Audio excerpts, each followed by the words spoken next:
Naquela madrugada silenciosa, Jesus subiu ao monte para orar. A Bíblia diz que ele passou a noite inteira falando com Deus. O céu estava em silêncio, mas decisões eternas estavam sendo tomadas.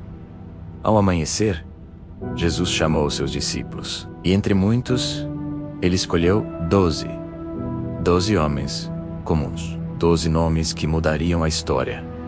Entre eles estava Pedro, Tiago, João e também Judas Iscariot. Sim, Judas foi escolhido por Jesus. Não foi um engano, não foi surpresa, não foi acaso. A Bíblia diz em Lucas 6:16, Judas Iscariotes, que veio a ser o traidor. Mas naquele momento, ele ainda era apenas um discípulo. Caminhou com Jesus, ouviu seus ensinamentos, viu os milagres com os próprios olhos, viu cegos enxergarem, viu leprosos serem curados, viu mortos voltarem à vida. Judas estava lá. Ele ouviu quando Jesus disse: "Eu sou o caminho, a verdade e a vida." Ele estava presente quando Jesus falou sobre amor, perdão e renúncia. Externamente, Judas parecia igual aos outros. Mas o coração, Deus vê o coração. Porque nem todo chamado é garantia de transformação. Nem toda proximidade é intimidade. Nem todo discípulo é convertido. Judas foi escolhido, mas nunca se rendeu completamente. Ele andava com Jesus, mas algo dentro dele andava longe. E é assim que muitas quedas começam. Não de repente, mas em silêncio. Este é o início de uma das histórias mais tristes da Bíblia. A história de um homem que esteve perto da luz, mas escolheu a escuridão. E a pergunta que fica é: como alguém tão próximo de Jesus perder essa resposta? Começa no próximo episódio. Judas Iscariotes não era um estranho. Ele caminhava com Jesus, dormia onde ele dormia, comia do mesmo pão, ouvia as mesmas palavras. Ele estava lá quando os cegos passaram a enxergar, quando os paralíticos se levantaram, quando os leprosos foram purificados. Judas viu Jesus tocar onde ninguém tocava, ouviu palavras que nunca haviam sido ditas, presenciou o impossível acontecer diante de seus olhos. Ele viu a tempestade se acalmar, viu o mar obedecer a uma voz, viu demônios fugirem apavorados. E mesmo assim, continuou seguindo, não como um inimigo, mas como discípulo. A Bíblia diz que Judas foi escolhido entre os 12, não entre a multidão, não entre os curiosos.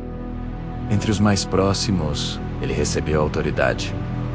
Saiu Emis, o curou enfermos, expulsou demônios. Sim, Judas também participou dos milagres, mas enquanto seus olhos viam o poder, seu coração começava a se dividir. A Escritura revela que Judas carregava a bolsa do dinheiro, e pouco a pouco, algo começou a crescer dentro dele.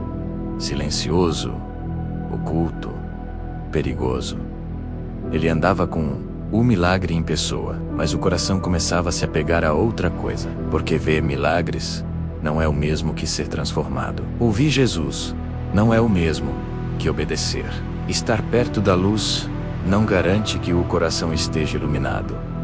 Judas estava perto demais, mas longe por dentro. E essa é a parte mais assustadora da história, porque Judas nos mostra que é possível ver o poder de Deus, ouvir a verdade, caminhar com Jesus e ainda assim se perder. O discípulo que viu milagres também estava caminhando, sem perceber, para a maior decisão da sua vida. E o que começou com admiração, logo seria colocado à prova. No próximo episódio, quando o coração começa a negociar aquilo que não tem preço. O problema de Judas não começou na traição, começou no coração.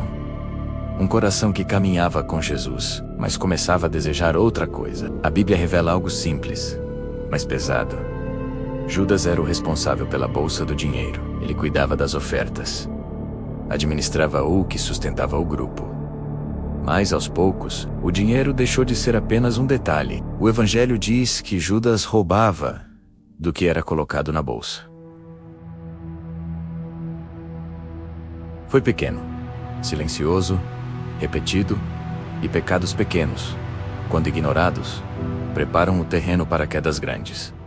Enquanto Jesus falava de renúncia, Judas pensava em ganhos.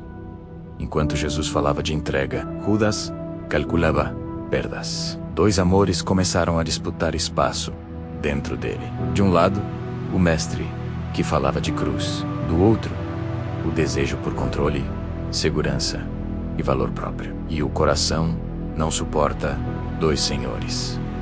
O momento decisivo veio em Betânia. Uma mulher quebrou um vaso de alabastro e derramou um perfume caríssimo aos pés de Jesus. O ambiente se encheu do aroma, mas Judas se encheu de indignação. Por que esse desperdício? Ele disse: isso poderia ser vendido e dado aos pobres. Soava piedoso, mas não era. A Bíblia é clara. Judas não falou isso por amor aos pobres, mas porque era ladrão. Jesus então respondeu: deixe-na em paz. Essas palavras cortaram fundo, porque naquele momento, Judas entendeu algo que não gostou. Jesus não seria o tipo de Messias que ele esperava. Não traria riqueza, não tomaria o poder, não recompensaria ambições escondidas. E ali, o coração se partiu de vez. Judas continuou andando com Jesus, mas agora, por dentro, já estava dividido. E um coração dividido sempre acaba escolhendo um lado. O coração dividido nunca fica vazio quando não é preenchido pela verdade. Alguém mais encontra espaço. A Bíblia faz uma revelação direta e assustadora. Satanás entrou em Judas, chamado Iscariotes, um dos 12. Não foi de repente.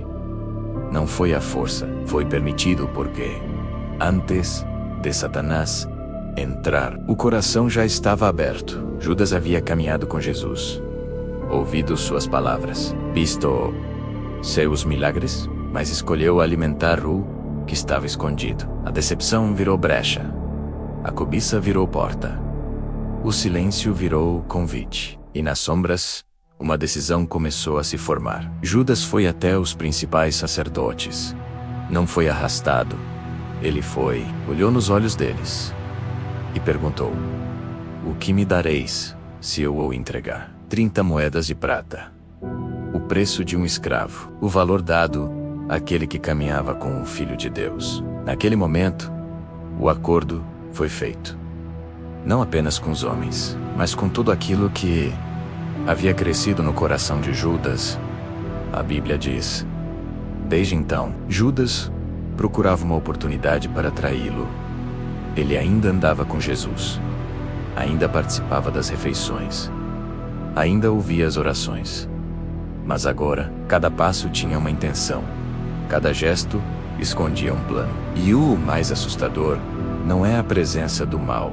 É quando ele encontra espaço dentro de alguém que conhece a verdade. Porque Judas nos ensina algo duro. Satanás não entra onde Cristo governa. Ele entra onde o coração negocia.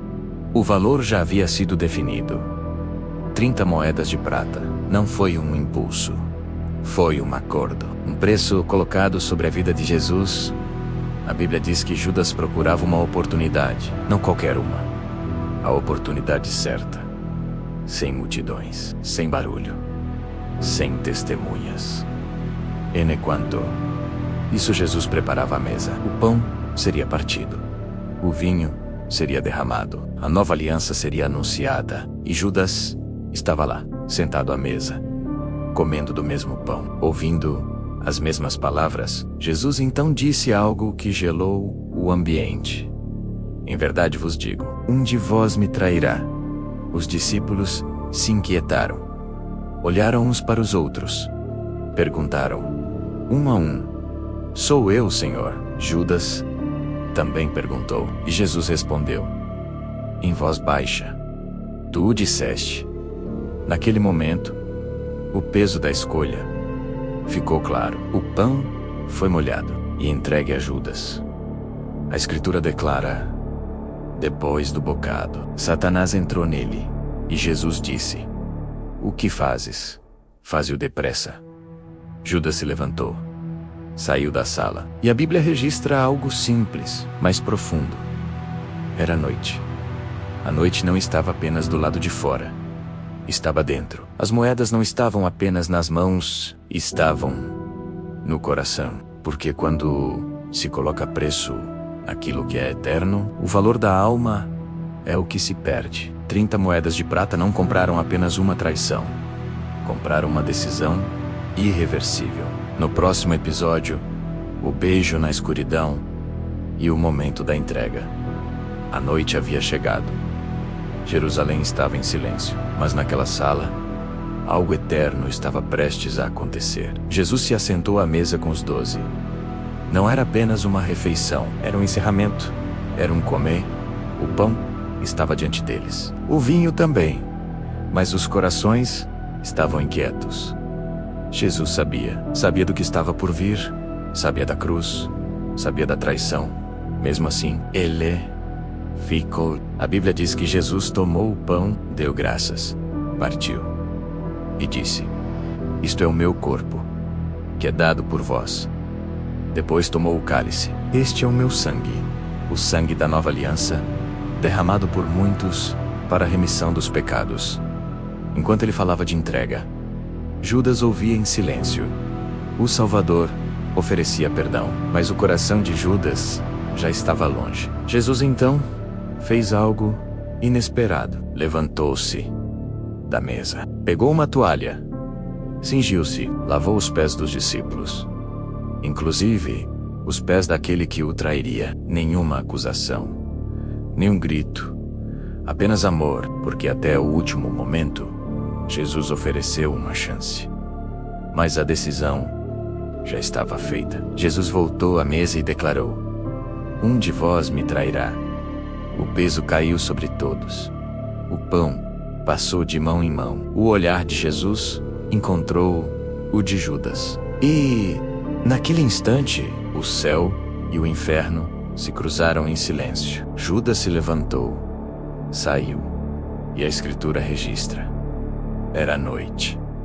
A última ceia terminou, mas a maior entrega da história estava apenas começando. No próximo episódio, o beijo na escuridão, quando a traição encontra Jesus face a face. A noite estava fria. O jardim do Getsêmani estava em silêncio. Jesus orava, o suor se tornava como gotas de sangue. Enquanto hizo passos, se aproximavam todas as acesas, espadas em mãos, homens enviados pelos principais sacerdotes. À frente deles, Judas, o discípulo, o amigo, o traidor. Ele conhecia o lugar, sabia onde Jesus estaria, sabia como identificá-lo. O sinal era simples: um beijo. Judas se aproximou, olhou para Jesus e disse: salve, Rabi. Então o beijou.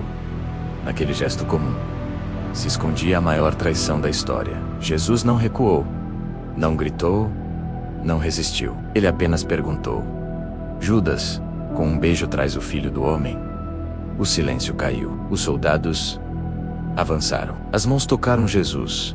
As correntes se fecharam. Pedro ainda tentou reagir. Uma espada foi levantada. Uma orelha caiu ao chão.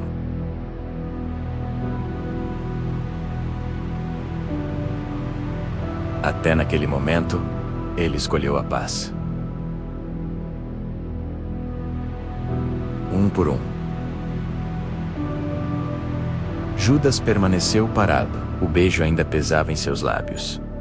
As moedas ainda pesavam em suas mãos.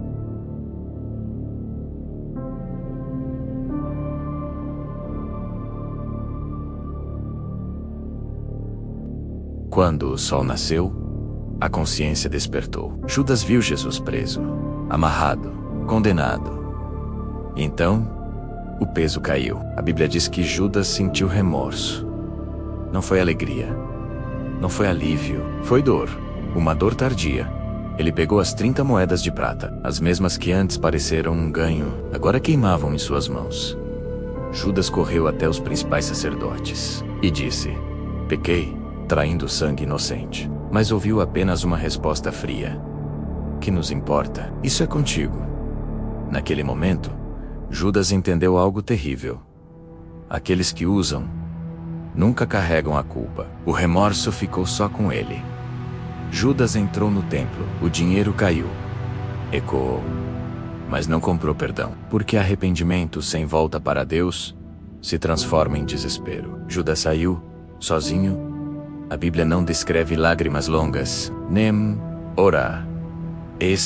nem pedidos de socorro. Ela apenas diz: e retirando-se, foi e enforcou-se. O fim de Judas não foi apenas trágico, foi silencioso, porque há uma diferença profunda entre dois arrependimentos. Pedro negou e chorou aos pés da graça. Judas traiu e se afogou na culpa. Um voltou para Jesus, o outro fugiu dele. O arrependimento que salva leva à cruz. O arrependimento que não salva leva ao desespero. E a história de Judas termina assim. Não com falta de oportunidade, mas com a recusa de confiar na misericórdia que ainda estava disponível. A história de Judas termina, mas a lição permanece. Ele andou com Jesus, ouviu sua voz, viu seus milagres, sentiu sua presença. Judas não se perdeu por falta de luz, mas por fechar o coração a ela. Ele escolheu negociar o eterno por algo passageiro. Não foi a falta de arrependimento que o destruiu, foi a falta de esperança. Porque, até o último momento, Jesus não o rejeitou. Chamou-o de amigo, lavou seus pés, ofereceu o pão. A cruz que salvou o ladrão ao lado de Jesus também estava ali para Judas. Mas ele não voltou. E essa é a lição que atravessa os séculos. Não basta estar perto de Jesus. É preciso se render a Ele. Não basta sentir remorso. É preciso confiar na graça. Não basta reconhecer o erro. É preciso correr para o perdão. A história de Judas não é apenas sobre traição. É sobre escolhas, sobre o que fazemos quando a verdade confronta o coração. Porque todos nós, em algum momento, somos colocados diante da mesma pergunta: o que você fará com Jesus? A Bíblia não termina com Judas. Ela termina com a cruz vazia. Ainda há perdão. Ainda há misericórdia. Ainda há tempo. A lição que fica é clara: enquanto houver fôlego, há graça. E enquanto houver graça, há esperança.